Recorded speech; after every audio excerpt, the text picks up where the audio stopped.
Bismillahirrahmanirrahim. Assalamualaikum warahmatullahi wabarakatuh. Apa kabar para semuanya? Semoga kita semua selalu dalam lindungan Allah Subhanahu wa taala. Secara bahasa, barzakh artinya adalah tanah sempit atau bagian sempit yang menghubungkan dua bagian besar. Sedangkan dalam Al-Qur'an diartikan sebagai batas, dinding atau sekat. Setelah mati, manusia tidak langsung ke surga atau neraka, tetapi memasuki alam barzakh, sebuah tempat perbatasan dunia yang tak terlihat dan yang mengerikan. Roh manusia yang wafat akan tinggal di alam barzakh hingga hari kebangkitan manusia dari kuburnya pada kiamat kelak. Hal ini sesuai dengan hadis yang diriwayatkan dari Imam Tirmidzi. Rasulullah Shallallahu Alaihi Wasallam bersabda, sesungguhnya makam adalah tempat akhirat pertama. Bila seseorang selamat darinya, maka setelahnya lebih mudah, dan bila tidak selamat darinya, maka setelahnya lebih sulit. Aku tidak melihat suatu pemandangan pun melainkan pemakaman lebih mengerikan. Pada hari pertama di alam kubur, seperti yang diriwayatkan dari Abdullah bin Salam dalam kitab Daqaiqul Akhbar, dijelaskan bahwa sebelum manusia bertemu dengan malaikat Munkar dan Nakir, manusia akan didatangi oleh malaikat Rauman. Malaikat ini menyuruh menulis amal baik dan buruk di kain kafannya. Malaikat Rauman muncul dari sela-sela kubur dengan membawa batang kayu untuk memukulkannya pada mayit yang tidak mau menuliskan perbuatan buruknya. Dia menyuruh agar catatan tersebut dilipat dan dicap dengan menggunakan kuku. Dalam hadis qudsi dari Ibnu Mas'ud radhiyallahu anhu dan dalam surat Al-Isra ayat 13 dijelaskan bahwa catatan perbuatan manusia semuanya akan digantungkan di lehernya. Pada dasarnya, azab kubur itu akan menimpa ruh, karena hukuman setelah mati ditujukan untuk ruh. Namun, Syekhul Islam Ibnu Taimiyah rahimahullah pernah berkata bahwa ruh kadang masih bersambung dengan jasad sehingga diazab atau diberi nikmat bersama-sama. Ada pula pendapat lain di kalangan ahlu sunnah bahwa azab atau nikmat di alam kubur itu akan menimpa jasad, bukan ruh. Hal ini sebagaimana sering ditemukan jenazah yang masih utuh dalam keadaan wangi, dan ada pula yang sebaliknya.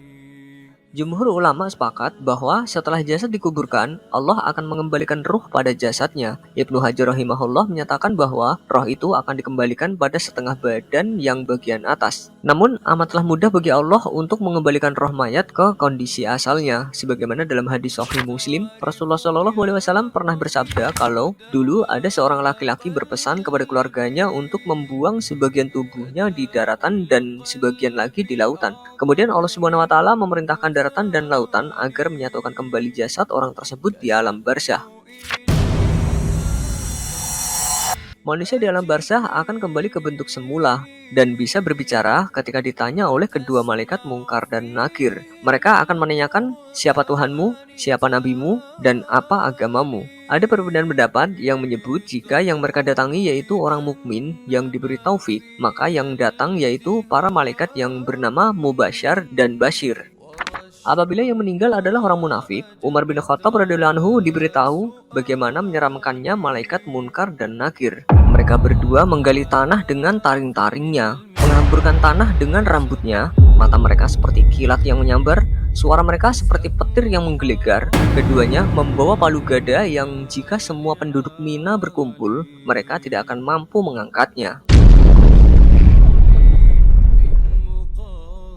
Rasulullah Shallallahu Alaihi Wasallam pernah menjelaskan bagaimana rupa dari malaikat Munkar dan Nakir yang tercantum dalam hadis Jami' At-Tirmidzi bahwa akan datang kepadanya dua malaikat yang hitam dan kedua mata mereka biru. Kemudian mereka bertanya tentang kerasulan Nabi Muhammad Shallallahu Alaihi Wasallam. Jika si mayit menjawab dengan benar, maka dia akan ditidurkan, dan jika si mayit menjawabnya dengan mengatakan hanya ikut-ikutan orang, maka malaikat ini akan mengatakan kepada bumi, himpitlah dia. Lantas bumi menghimpit si mayit hingga persendiannya hancur. Dalam hadis Sahih Al-Bukhari dan juga Sunan Abu Dawud, Nabi Shallallahu Alaihi Wasallam pernah bersabda, jika seorang hamba diletakkan dalam kuburnya dan orang-orang yang mengantarkannya telah kembali, maka ia dapat mendengar bunyi sendal mereka. Seorang kafir, jika telah diletakkan dalam kuburnya, maka seorang malaikat akan datang kepadanya seraya menghardiknya. Lalu malaikat itu bertanya, namun lelaki itu tak bisa menjawabnya. Malaikat itu lalu memukulnya dengan palu besi antara dua telinga hingga ia melolong dan menjerit kesakitan dengan jeritan yang dapat didengar oleh para semua makhluk kecuali jin dan manusia. Allah menunjukkan beberapa dosa yang membuat pelakunya diazab. Dalam Sahih Al-Bukhari diriwayatkan dari Samurah bin Jundub, Rasulullah SAW bermimpi ada dua orang mendatangi beliau. Mereka memegang tangan dan membawa Rasulullah SAW ke suatu tempat. Di tempat itu, ada laki-laki pendusta yang sedang duduk dan malaikat yang berdiri di sampingnya dengan besi pengait di tangannya. Besi itu dimasukkan ke sudut mulut lelaki yang duduk, lalu ditarik sampai mencapai tengkuk. Kemudian sudut mulut yang lain ditarik seperti itu, sehingga kedua sudut mulutnya terpaut.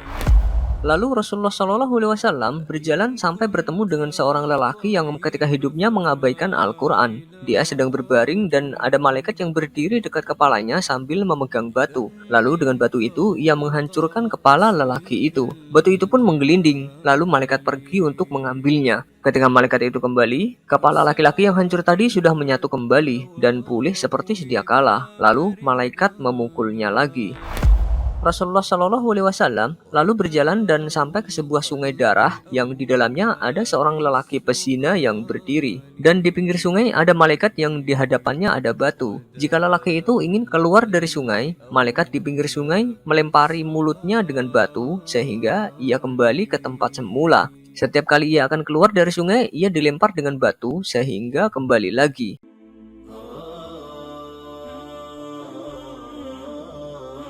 Tidak hanya menunggu datangnya sangkakala sebagai pertanda kiamat tiba, roh pun bisa saling berkunjung. Ibnu Qayyim al-Jauziyah mengungkapkan, selama di alam barzakh, roh orang-orang yang meninggal dunia bisa saling bertemu. Ini berdasar pada Quran surat An-Nisa ayat 69, yang menyebutkan kalau orang yang mentaati Allah dan Rasul-Nya akan bersama-sama dengan orang yang dianugerahi nikmat oleh Allah.